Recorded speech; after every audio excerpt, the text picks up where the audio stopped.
Welcome everyone, my name is Rick Seaman for Veterans Network, and the show is C-4. This will be panel discussions on important issues involving veterans.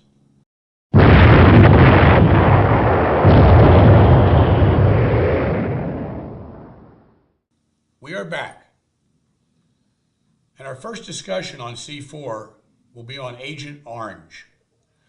I'd like to introduce my guests. To my right, to your camera left, I have Mr. Dave Culmer. Dave was 20 years in the U.S. Marine Corps, 22 years with the Veterans Administration as a benefit counselor and vet center therapist. And Dave is currently service director for the American Legion's Los Angeles County Council. Welcome, Dave. Thank you. Glad to be here. To my immediate right, to your left, is Shad Meshad, president and founder of the National Veterans Foundation. Shad was also the founder of the VA Vet Center program, now in its 28th year. Shad served in Vietnam in 1970 as a U.S. Army captain, mental health officer. Shad, good to have you on. Thank you. To my left and to your right is Judith Coburn. Judith was a journalist in Vietnam, 1970 to 1973. She's covered war in the Middle East and Central America, and she's written numerous articles on civilian casualties and veterans' difficulties. To my far left is Tad Foster. Tad is a disabled Vietnam combat Marine vet. Tad is a cartoonist and was the author of the Vietnam funny book, An Antidote to Insanity. Folks, welcome. Thanks for being here. Thank you. As your host, I have been asked to make an opening statement, which I shall do. My statement does not necessarily reflect the opinions of my guests. Agent Orange is often referred to as the last battle.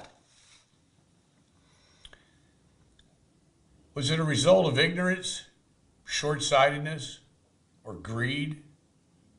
Yes, it was. Were there cover-ups? Yes, there were cover-ups. And could those cover-ups be interpreted as abandonment or betrayal? Betrayal of the soldiers who fought for this government? Yes. Have we pointed enough fingers? One may never know. Are there thousands of soldiers who will still fall? Yes. Can this next generation of government and military leaders prevent another American tragedy? Another great American fuck-up? Can we learn from our mistakes? Ladies, gentlemen, welcome to C-4. Well, I am happy to be here. I think one of the many things that separated Vietnam vets from all other veterans in the American War was just trying to come home to a very negative society and you know, the old saying, you know, confusing the war with the warrior and that sort of thing. But in '75, of course, this Agent Orange issue came to light to me, and I was really blown away. I remember after spending days with Jack McCloskey, I started reflecting back on my own activities in Vietnam, and many of them were flying from Da Nang to Quang Tri up in I Corps where I was stationed, and where most of the Marines during the war were stationed in that sector of the military demilitarized zone. And I used to fly up once a week up to Quang Tri, and we used to trail these, at that time, C-130s. I know they flew C-123s all over the country spraying it, but you know, it looked like they were just spraying fertilizer or whatever. And we used to trail them going up every morning, every week. And I never knew what it was. They said there was something about, you know, clearing the jungle or whatever. Never paid any mind to it. Right. But it wasn't until the mid-'70s up till the early '80s, Agent Orange just exploded on the national front. And I started recalling because in '75, once again, I had by that time buried 3 of my patients with multiple cancers. and there was no family history, and I remembered that. They were in my caseload in Los Angeles. And once again, it didn't have that name, but there was no explanation to have 3 or 4 types of terminal cancer in one individual at 23, and one was 25 years old. Yeah. So that was my introduction Right. to Now, Agent Orange. like Shad and Dave and Tad here, you guys were in Vietnam. Dave, you were there in 65. 5 and 66, yeah. Tad, you were there 68 68, and 69. Did you ever really hear the word Agent Orange when you were in country? I don't remember hearing it. I was there in 69. No, I don't remember hearing it. So that tells us a little bit about on the historical end of it. Most soldiers that were there during those years probably didn't even know it was happening, unless you were directly involved in the flights or the transportation of the chemicals. Just a ground soldier or a soldier out in the field. I don't think they knew what was happening unless they were in a direct path of the spraying. And actually visually see it, and you go, Visually "Oh, what's seeing that coming out of that plane?" Right. And or when the bush is wet, when it's not from dew early in the morning. True. But also, even the guys involved in the spraying and, Operation Ranch Hand and so on, they didn't know it was dangerous. Right. No. Well, I mean, the stunning thing is that it actually was known in small circles in the United States and Europe that it was dangerous. There was a book called Ecocide in Vietnam that was published in 1967, but got no press coverage except in the very left-wing press in the United States. And so it didn't, get into the mainstream media. There was a professor at Harvard, a scientist, who started doing tests on Agent Orange in the mid to late 60s, but none of that information came out at the time. So Right.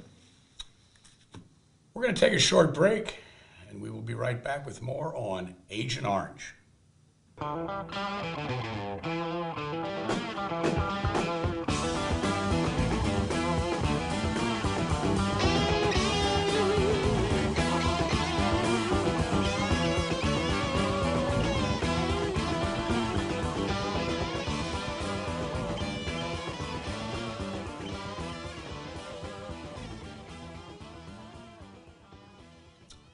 We are back.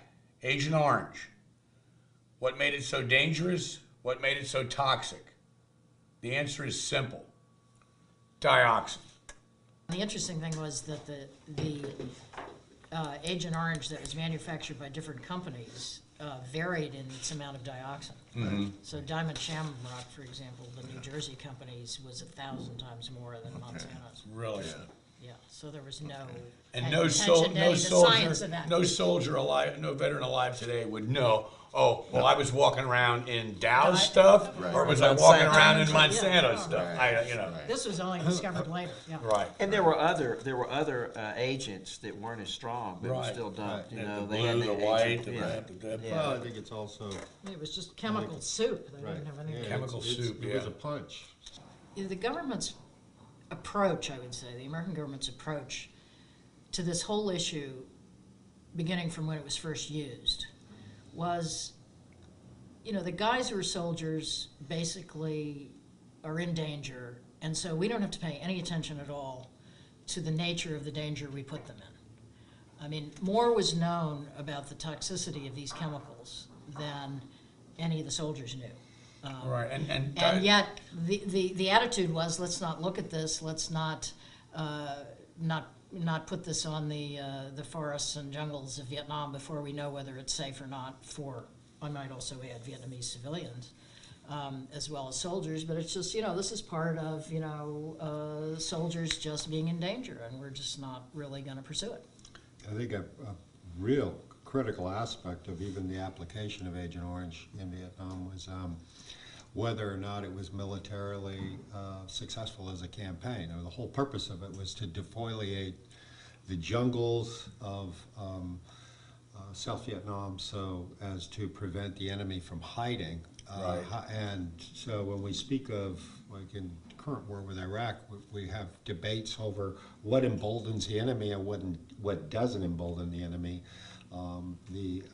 Actually, the enemy was using the issue of chemical warfare in Vietnam to persuade the Vietnamese people to have a rather dissatisfactory attitude towards our country as far as what we were doing. Were we actually working in their best interests, or we were very short-sighted in how we were applying it? So it's even its military success is in question. So even if it was a military success, Right. it was a political failure from the get-go. Yeah, exactly. As far as the Vietnamese people. If you deal with counterinsurgency, which is what the whole concept of what we were supposed to be doing there, at least we figured it out at some stage. It didn't work from a concept of counterinsurgency because the whole purpose at that point is to win the hearts and minds. And you're not winning the hearts and minds if you're destroying the people's livelihood and you're destroying their ability to eat without being poisoned. Right. You know, Yeah, even because though we did- weren't just yeah. defoliating jungles, Right. we were there was actually a conscious policy also to defoliate rice fields. Right. To deprive. To kill the enemy's food supply. Food supply, right. Exactly. So of course you're hitting, the food supply of the Vietnamese population. Not to mention getting into the water table. Right. Right. Yeah, the interesting thing about dioxin is it doesn't break down. It's absorbed into the soil, into the ground, into the water systems. And just recently I was looking at a documentary that's not even out yet, where they go back and they're taken to the Agent Orange Center in Ho Chi Minh City. They have this huge hospital, and they have thousands of unborn babies and born babies with, they look like a freak show. They have them in these big jars. And then they have a ward of those that survived the birth with, I mean, there's no way. Anything you can imagine that is totally out of the ordinary on a human being, you'll see them. And these babies are just sitting in cribs like prisoners by the hundreds, and they usually have about 350 on the ward, and about every year about 65 of them survive. And this is coming from the ministry there today, as Well, we because speak. also, your body doesn't excrete dioxin. This is the problem. So, so everybody who was exposed to it, both American soldiers and the Vietnamese, are carrying around this dioxin in their bodies. You're absolutely right on the money, Judy, because the dioxin stores itself in the fat cells of the body. And given time, everybody's metabolism is different. And some guys, the fat cells begin to break down and release the dioxin prior to others. Sometimes it's 20 years, sometimes less.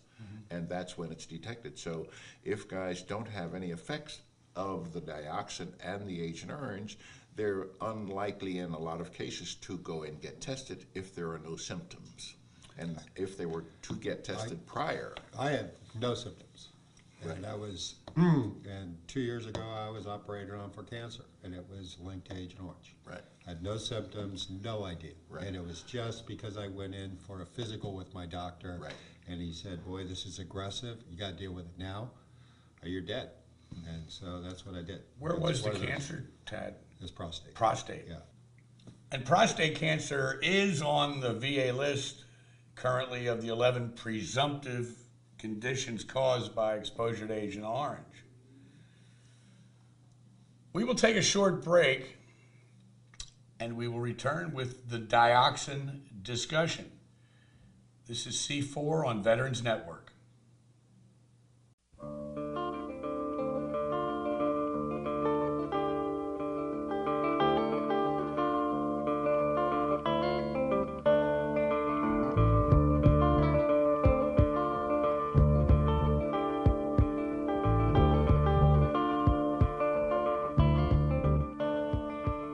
This is C4, and we are back with Dave Culmer, Shad Meshad, Judith Coburn, and Tad Foster. Dioxin, the evil chemical in Agent Orange. Did it really have to be there? It's possible to make Agent Orange, or in various kinds of defoliants like this, without large amounts of dioxin, but it is produced as a byproduct or a contaminant. of Right, the so if Agent it's a Orange. byproduct, doesn't that make you want to ask the question, could it be removed? Did it have to be there? Or this stuff's not going to work right without dioxin? Based on the findings that came out in the Vietnam Map book, and it was published in 1981, which was when Agent Orange was starting to become an issue with Vietnam veterans. Right. It indicated in the book that the mixture of 2,4-D and 2,4,5-T, which were separate chemicals, okay, when those were mixed is when the dioxin was created. Right. One more process could have removed that dioxin, but it wasn't cost effective. Wasn't cost effective, right. So, yes. A little bit of dioxin goes a long way. And today, how many of us Vietnam veterans are still wearing a very Once small again, trace of it? There were so many blunders, but the part of it that has been interesting is that there's thousands, probably hundreds of thousands of men and some women living with the after effects of a defoliant that is stored in our body fat, and as you've heard on the panel, and as we've heard in lectures all over the world about dioxin, it doesn't break down, and it's stored in our fat. And I think Dave Culmer explained it really very well in the sense that we don't know when that breaks down. I remember when it was finally announced that Vietnam vets that were in country after the study and the map of 81 or whatever, that you could go in and have a biopsy. There was this window where you could go in, and I didn't want to know. I mean, because on one hand, if I know I've got it, it's like there's nothing they can do. They can't remove it. There's not a pill that can detoxify me from dioxin. And I chose, as my best friend who was in Vietnam as a infantryman, chose not to do it to this day. And then some days like today, I wonder, maybe I should have my fat checked and see if there is dioxin. But There's nothing you can do, I think what's really important is that people realize the nature of the dioxin itself. I mean, the dioxin was measured in parts per trillion, okay, which is, I can't even calculate parts per trillion. No, but I think the best example is a teaspoon of salt in a dump truck load of sand. That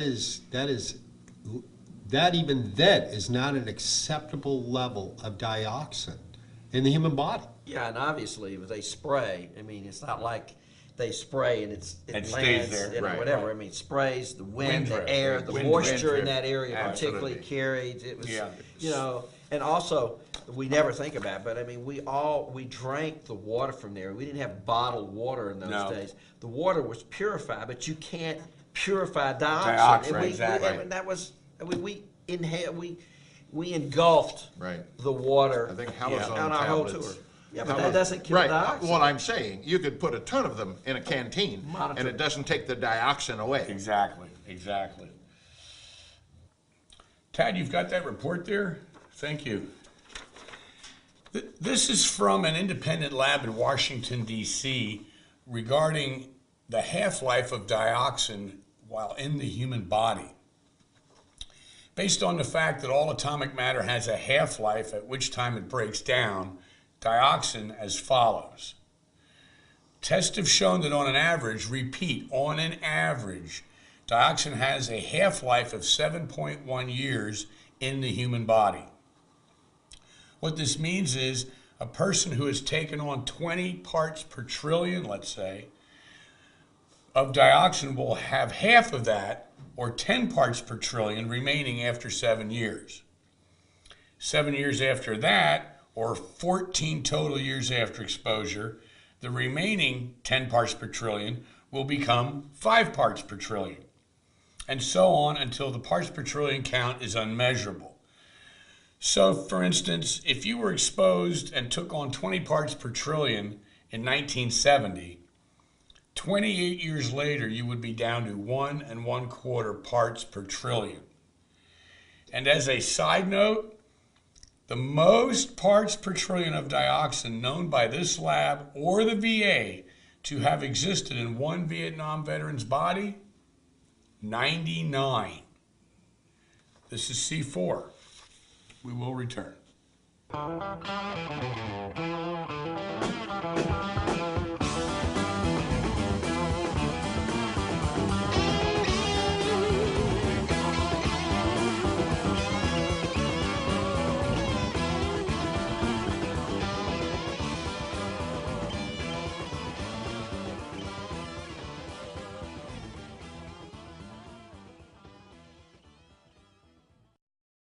I recently read a quote made by a senior officer back in Vietnam, 1962, during those early days of Operation Ranch Hand, which then was known as Operation Hades. And basically what he said was, we had no idea that this spraying could in any way harm our own troops. This concludes part one of our first discussions on Agent Orange.